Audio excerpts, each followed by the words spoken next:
Alafia. Alafia, good people. It is Yeye Luisa Tish.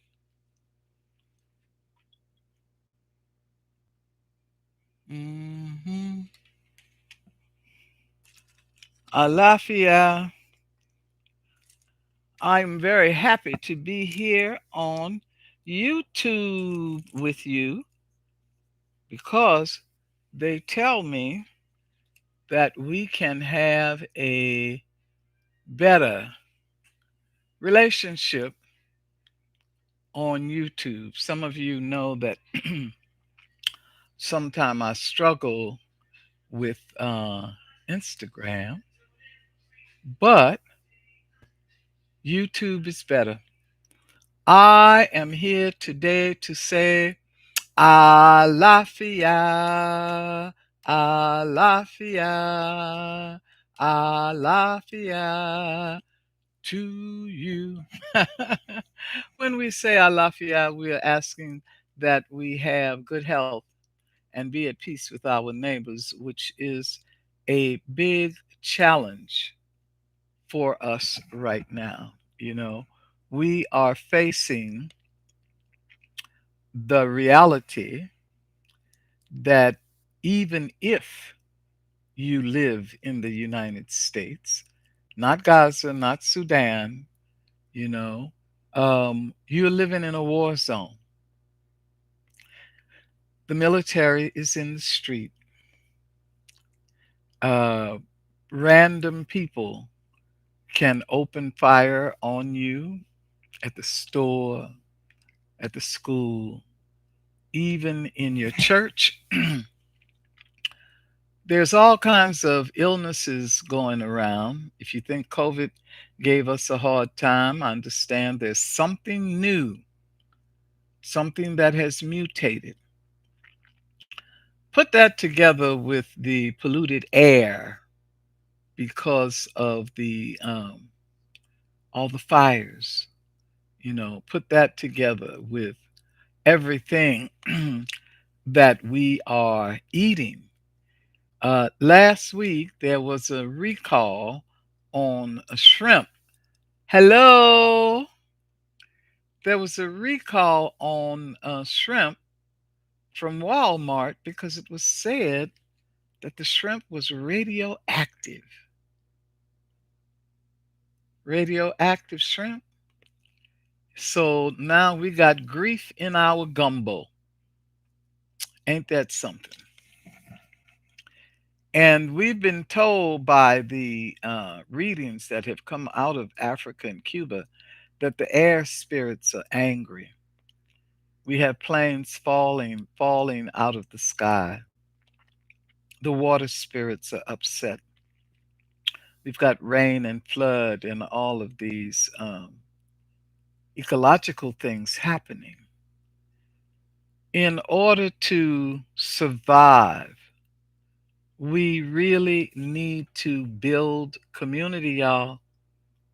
We have to build community. We have to take care of each other. We have to make sure that we all have a safe place to sleep, some food, and sane company that allows you to stretch and grow and express your soul. There are many, many things that are plaguing us right now. And as someone who's been active since I was 9 years old, and I'm 77, y'all, I've learned a few things about organized resistance and standing up to various kinds of oppression, like we did during the civil rights movement, during the Black Power movement, during the sexual freedom movement, during the women's movement. You see, in the past, boycotting worked, marching and demonstrating worked for a number of reasons. Number one, the workforce was human, and if you withdrew the workforce, the human workforce, it impacted the economy. But right now, we have a workforce that is going robot. We now have a robot that does the work of a hundred migrant workers. At the same time, people who ordinarily provide our food are being raided and deported and sent to foreign countries where they either have no connection or are going to be in big jeopardy. That's an untenable situation, and we will see the immediate effect of it as we go into the holiday food shortage, people. Okay.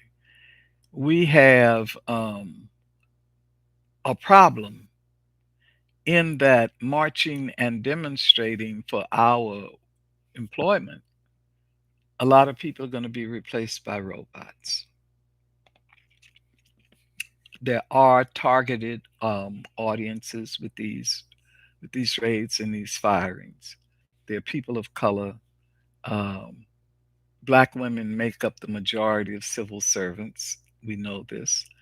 And so we have to take a look at our main function right now to take care of each other is to be sure that there is protection and provision, right? Those two things, protection and provision. And where do we get the resilience to be able to carry on in the face of all of this? We get the resilience from knowing the strength of our ancestors who have faced much, much more than we presently are facing. There's some differences. They didn't have the robots to deal with, but the oppression, the need to come together, they had that, and that is alive in us.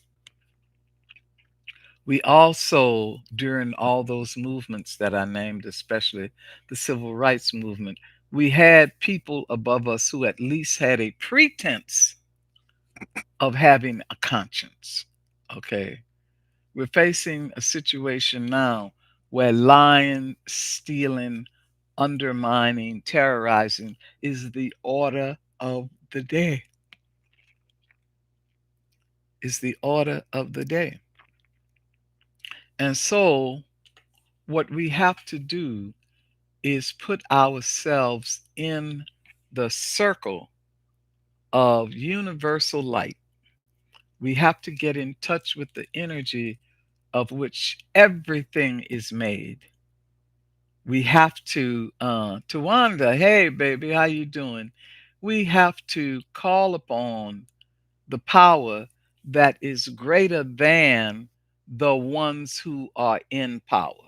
Let me say that again. Okay.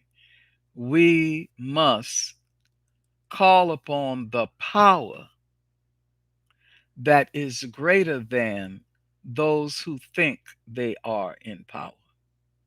And again, we're calling upon the surviving intelligence of our ancestors. We are putting ourselves in the same line of strength and energy that they took, that they had to be able to survive all these generations and to pass their wisdom and their strength forward to us. We're now looking at a time where we will not make the same mistakes that were made in the 60s, where we did not have spiritual backing. We did not have grounding. Okay. And so, for this reason, especially, the courses that I'm offering this fall are cracking the ancestral code 1 and 2 so that you know what your ancestral gifts are and you know how to call upon them. And the other class is the elements of ritual, spiritual activism.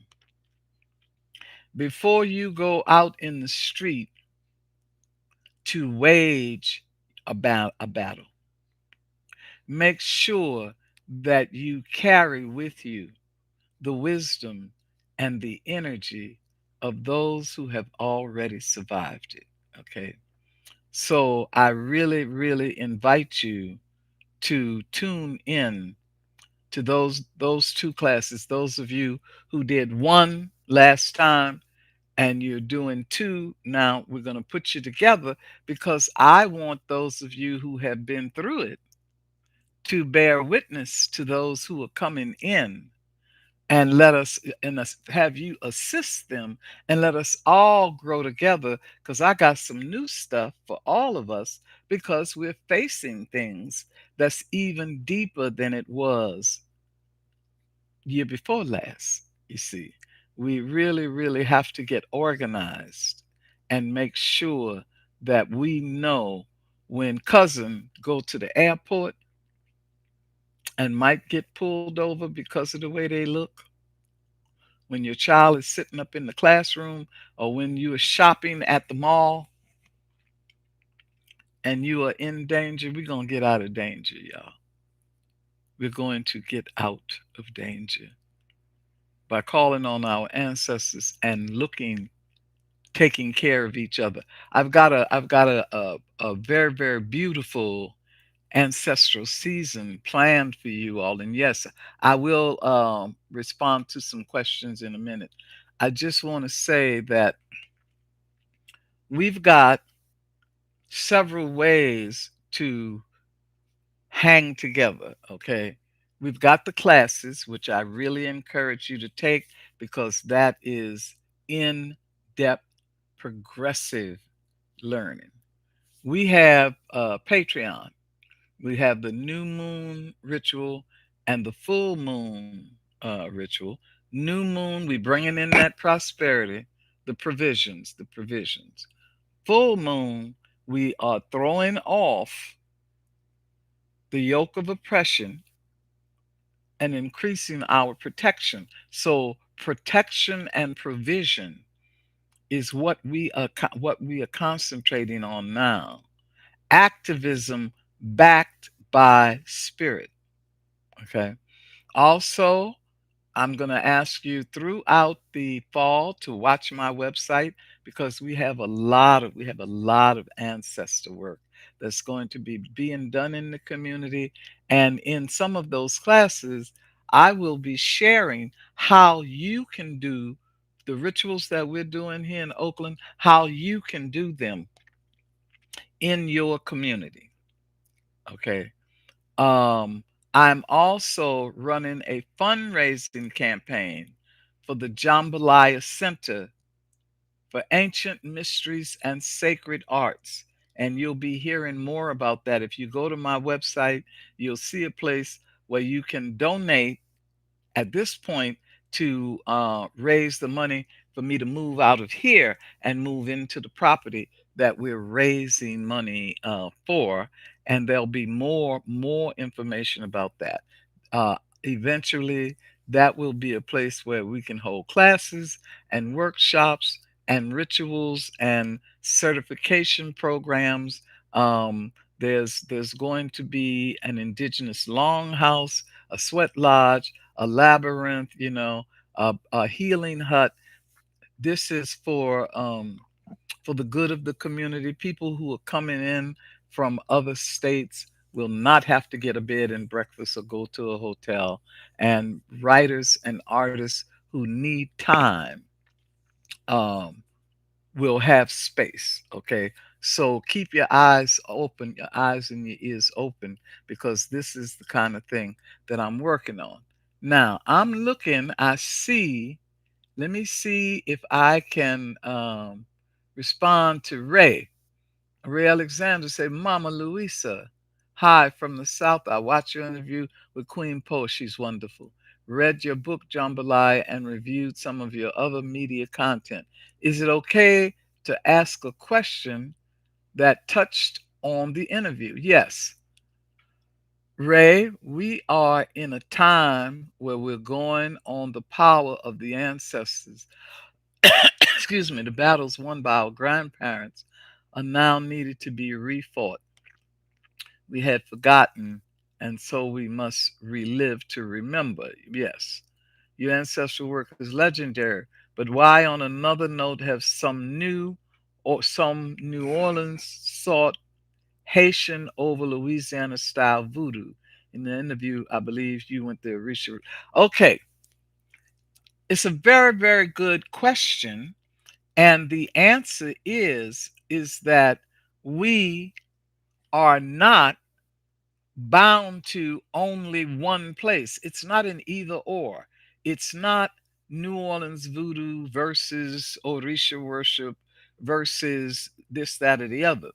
We have to embrace Sankofa, that bird who reaches back with an egg in its mouth, looking at what we had and flying forward to look at what we can create. Okay.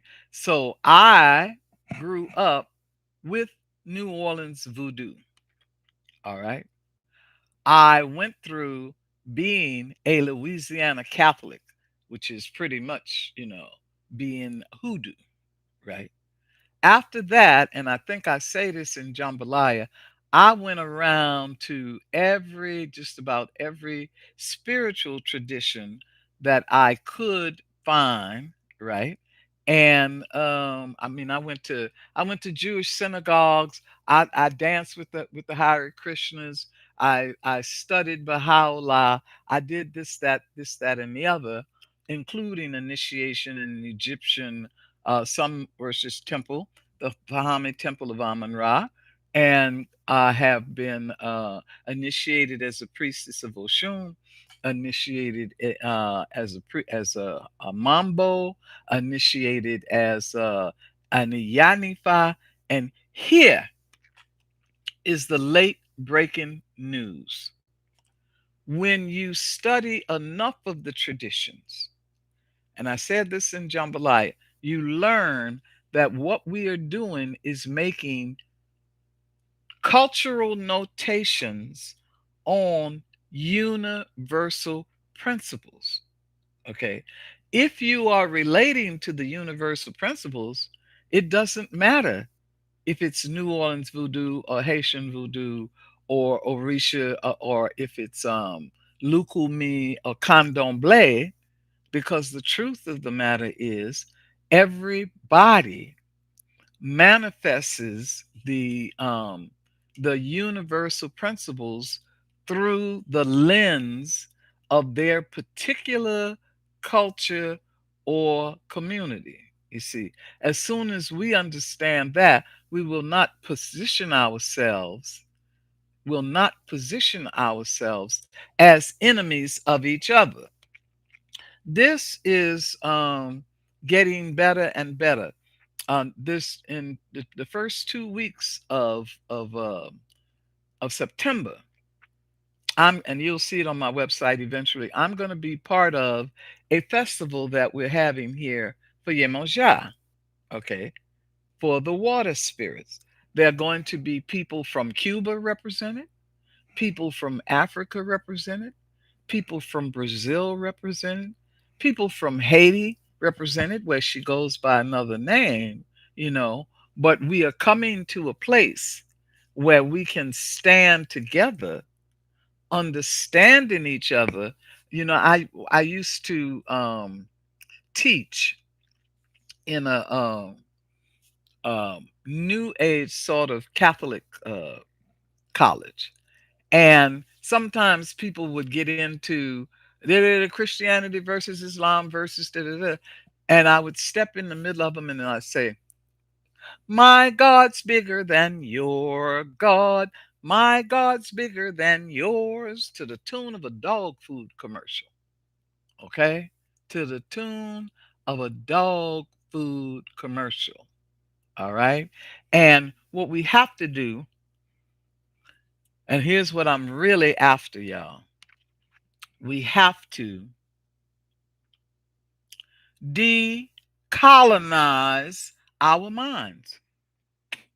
Because of the colonial period, we had, yeah, follow your calling, the place that feels best for you, the tradition that you can wear, the one that would y'all believe in junior high school, somebody thought that I was going to be a nun. Somebody, somebody convinced me, because I was in Catholic school, that I was going to be a nun, right? It only took one weekend at St. Mary's Academy with the novices tournament to know that I was no baby, not really, you know. But what happens is, and this is one of the lessons, as soon as, if y'all tell me these are the kind of things you want to learn, we'll create another link on Patreon where we can have regular wisdom circles or something so that I can answer some of your questions. But here's what I want you to understand: some of us are born with what is called a priestly consciousness. You know that you came to earth to be a spiritual person. You know that you came to earth to serve. Hey, Chicago, take care, y'all. You know that you have the kind of spirit within you that is creative, that is expressive, that is empathetic. Okay? What you have to do is find the traditions that resonate the most with, yes, you're a minister for your community. You find the way that resonates the most with your heart. You get the training that will make the best use of your personal ashe, and then you use it to serve your community. I'm very glad to hear that. You're an ordained minister for your community. Okay. And there's no contradiction between you being a minister and you being a mom, a mystic, okay, or a magician.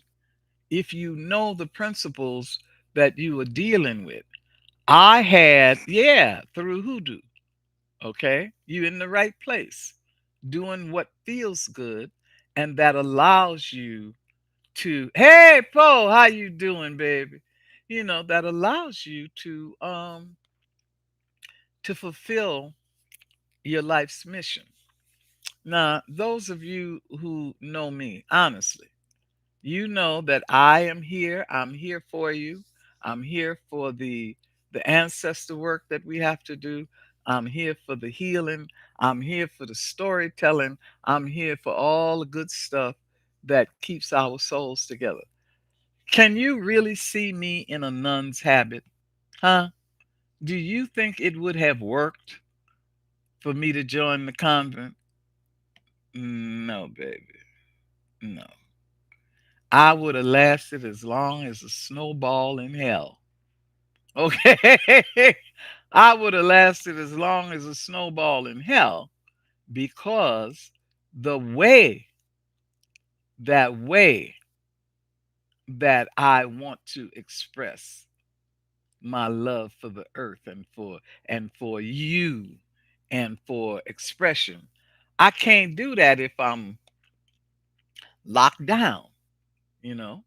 There's some other people who function better. Their gift is meditating quietly or taking care of children. Everybody don't have to be as jump up as I am, but the important thing is that every person finds okay. Oh yeah. Yeah, I patron saint of hummingbirds. Oh my goodness. We have to hear about that. Do y'all know the story about Oshun as a hummingbird? I could give you a better version of it, but just right quick, the way it goes, it seems like all of the creatures of earth wanted a piece of the sun. And in some stories, you'll hear this as a vulture. Uh-huh. So the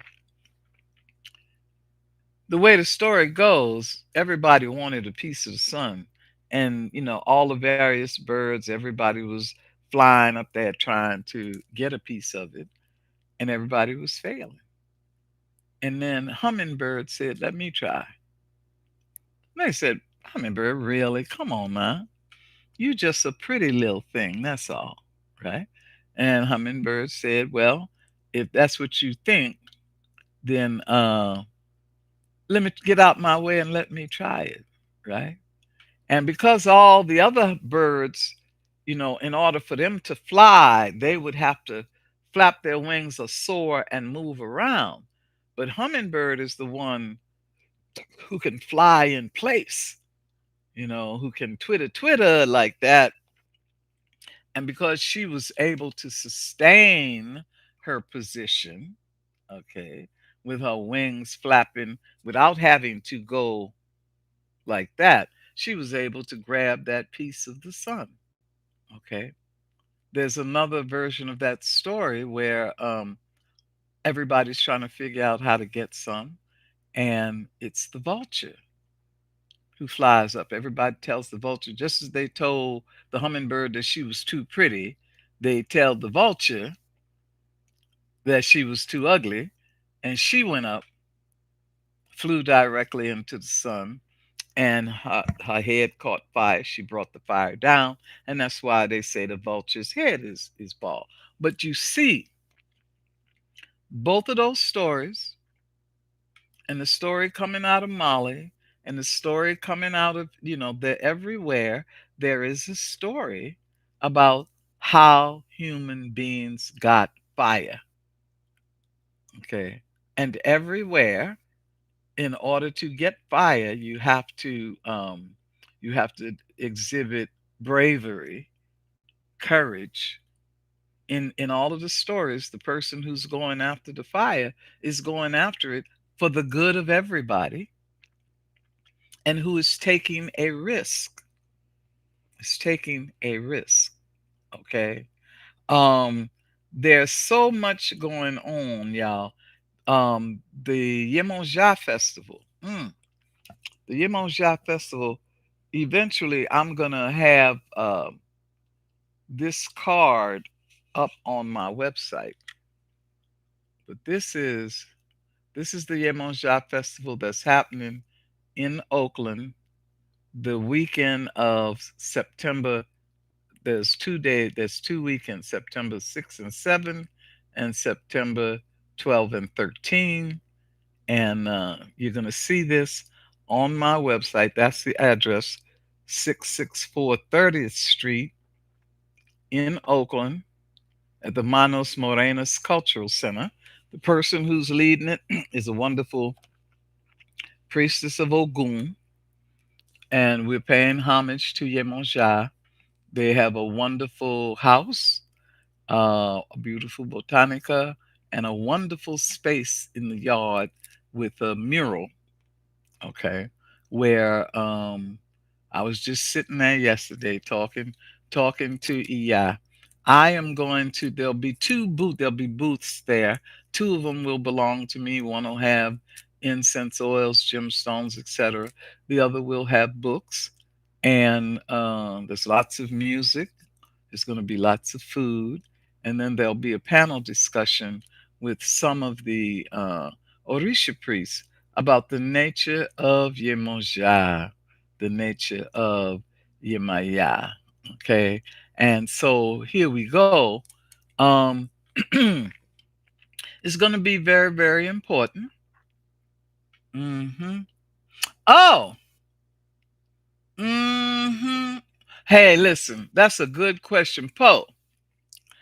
I laughed my ass off because somebody mistakenly told one of my goddaughters that as a priestess of Oshun, that I could not initiate a Yemoja. And I laughed until I fell on the floor, you know. The simple answer for somebody who don't, they need to get it really quickly is every river on the face of the earth flows into the ocean. Every river on the face of the earth flows into the river. Further, it has been found that even in salt water of the ocean, there are streams of fresh water that maintain their freshness even as it flows through the salt. Furthermore, the water of the ocean evaporates and becomes cloud, or batala. That cloud moves over the forest, yeah, where Ogun lives. The cloud bursts due to Oya and Kawo's pressure, and that water rolls down the mountain into the waterfall, into the river, which flows into the ocean. So again, hummingbirds among the Aztecs, right on. Conceived after his mother caught hummingbird feathers falling from the sky. Right on. Okay. See, there's so many things we could talk about the importance of feathers and such. But what I want you to get right there in that demonstration, we see the relationship between Yemaya and Oshun, between Yemaya and Obatala, between Obatala and Ogun, between Obatala, Oshun, and Kawo. They're all related. Okay. Now, here's one of the things that we are dealing with. For people of the African diaspora and most indigenous people, we have the problem that for hundreds of years, we've had somebody else. We've had yeah, going down the mountain would be Obatala also. Yes. We've had somebody else interpreting our stories for us. Okay.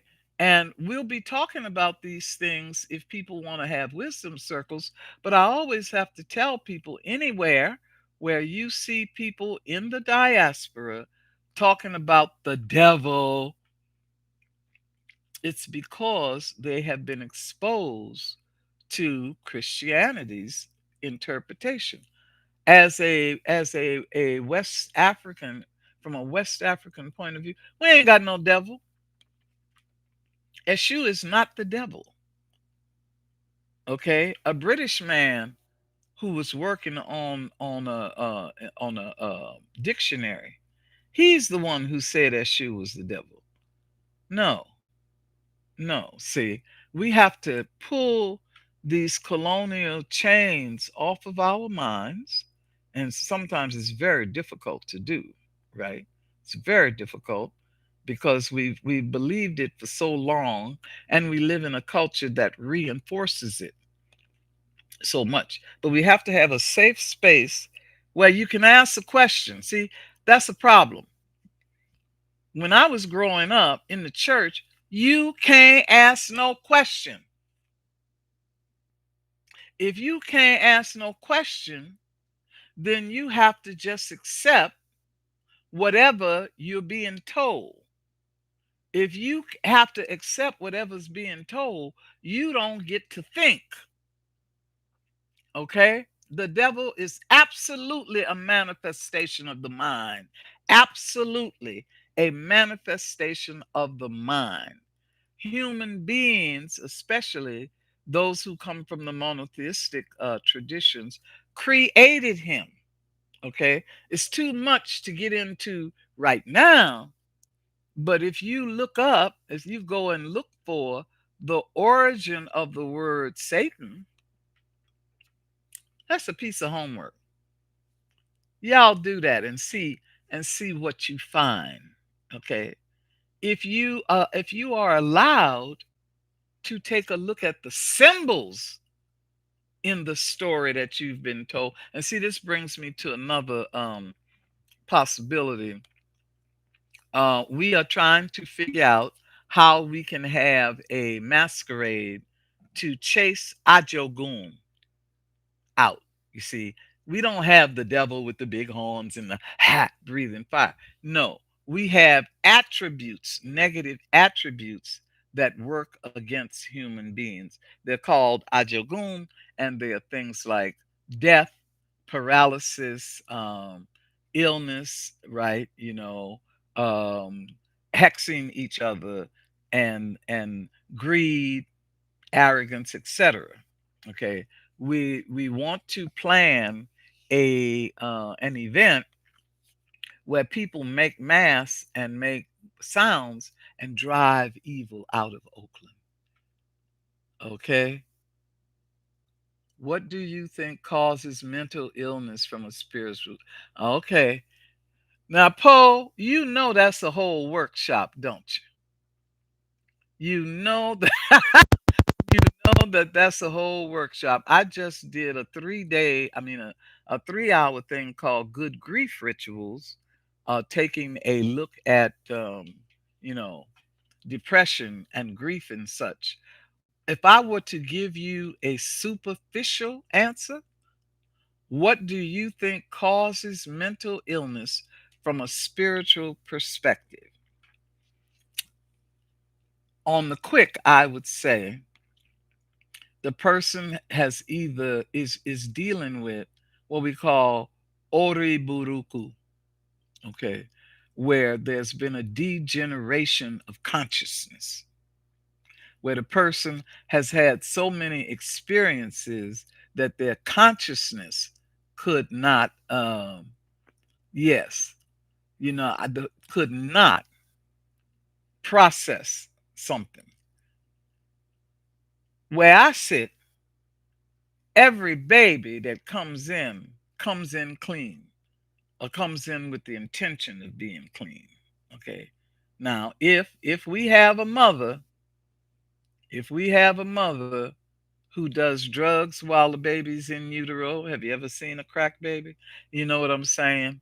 If this child encounters so many negative things, right, without virtue of the kinds of rituals and ceremonies and cleansings and medicines that would exist in indigenous culture, and at the same time is being bombarded by the negative things of a colonial culture, then we do get psychosis. We do get people who are become sociopathic. All right. At another time, when we are having wisdom circle, because I gotta go in a few minutes. I used to be a mental patient's advocate. Okay. Yeah, bad destiny. There was a time when I belonged to an outfit called BayCap, the Bay Area Committee for Alternatives to Psychiatry. Okay. And I used to go in Napa State Hospital and plead the case for people to come out, because the truth of the matter was here, you could go to jail, you could go to a mental hospital simply for being homeless. If you were homeless, you could be picked up and put in a mental institution for 3 days. And during that time, right, they would give you psychotropic drugs. After 72 hours, you are now burning brain cells. And now maybe you were just poor before. Now you are crazy. You're being made crazy, you know. I see these commercials on television where the person says, "Oh, my hand is shaking." Yeah, and they want you to take this drug. The reason their hand is shaking is because of the drug that they were given before. Okay, but oh yeah, early bird classes. The registration for the early bird discount ends in 2 days. Y'all see this link for Eventbrite in the chat. Go ahead and click that, right? And you'll get a discount because we're aware that everybody is dealing with the economic crunch. But here's the good news, y'all. On Patreon, the new moon money pouring ritual, I've gotten reports from people that after 3 months of doing the new moon money pouring, they are seeing increase, increase, increase.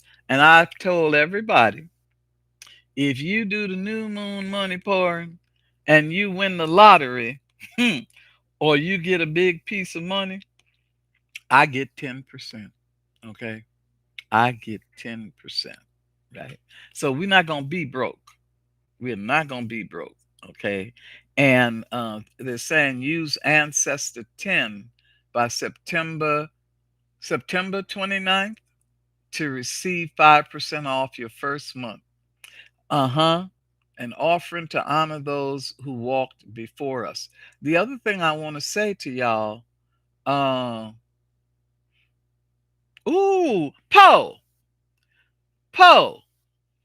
girl, you keep asking them questions that require a whole dissertation.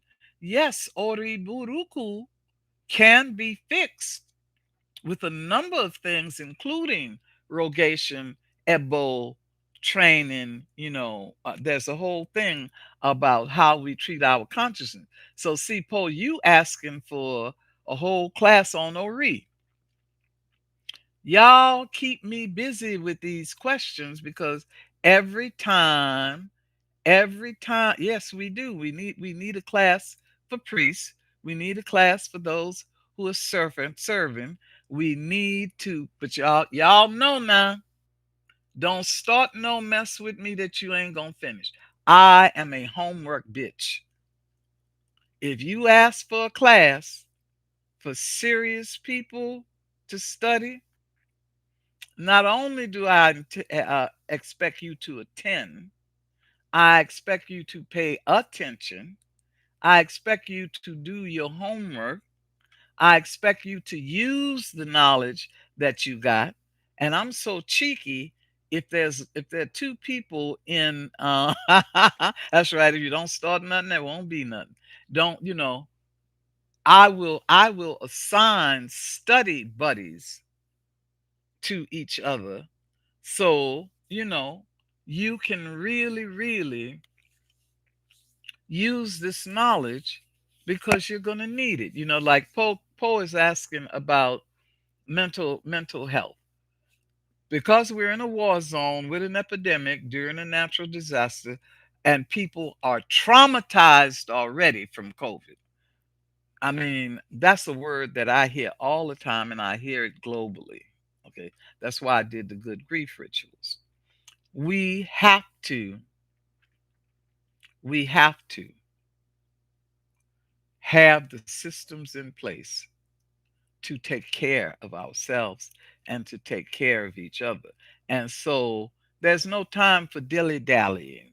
You know, you really, really do have to use your ancestral knowledge and your inherent power and really, really pump it up. I tell y'all, um, I am in the process of raising funds to purchase this property to have the Jambalaya Center. I'm going to be asking the rich, those of you who are rich, to contribute thousands of dollars, right? But those of you who don't have that kind of money, right now, if you go to the website and you donate 20, if enough of you donate $10 or $20, it will give me enough money to be able to move into the place. And then once I'm in the place, I can do a lot of fundraising to pay for the place. Okay. That's where I'm at now. But yes, please tell everyone about the classes. Tell everyone about the potential of the various teachings, and that right now, I really do need move in money so that we can do even better. But and it's tax deductible. There's so many things going on. I know, Poe, I think you said you saw my analysis of sinners, right? Once I have the Jambalaya Center, one of the things I want to do is once a month, okay, once a month, I would like to have a film showing, right, where there's 30 people in my living room and 100 of y'all online, right, and we choose a particular film. I can live stream it, right? We can have a discussion about it and talk about the ways that we can use the wisdom that came out of it. Now, y'all, who has everybody here seen Sinners? Okay. If you can you set up recurring payment for the Jambalaya Center? I'm pretty sure we can. I will double check with Shy about that because mhm. Yeah, so here's the thing, y'all. Imagine that. Once a month, you can sit at your house with your popcorn or whatever. We can gather in our circle and we can watch a movie and we can talk about it. Talk about where it come from, what the culture, what it's saying to us, and how we can use that. Yeah, Sinners is the kind of thing that I bought it on Prime because I would like to go through it frame by frame. It's so full of African American wisdom that it's incredible. The overall message is evil can't hurt you if you don't let it in.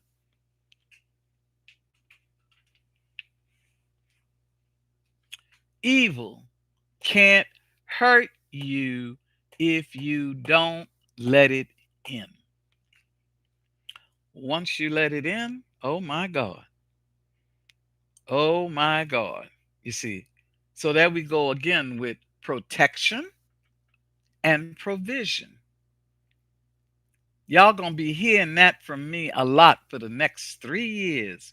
Protection and provision. Provision. Making sure we have what we need to live and making sure that we are protected from the stuff that would attack us. Yes, evil always asks permission to hurt you. It always does. You don't always recognize it, right? But there was what does spiritual provision look like? Paul, what am I gonna do with you? Paul, when you writing your book, girl, huh? You know what I'm saying? She got the questions. She definitely got the question. Just about every every question that Poe has asked me on this thing deserves deserves a chapter in a book. It really does. Okay? That whole thing about what do you do about an ORE that is off balance or that has been damaged. There's the whole story about Ajala, the maker of heads, and how you understand what kind of consciousness you came into the world with. And then what happens to degrade your head and how do you upgrade? So you teasing me, huh, Poe? Is that it? you know, what happens that degrades your head, and how do you upgrade your head, and how do you know? You see, that's a whole class that I do called or revisions, right?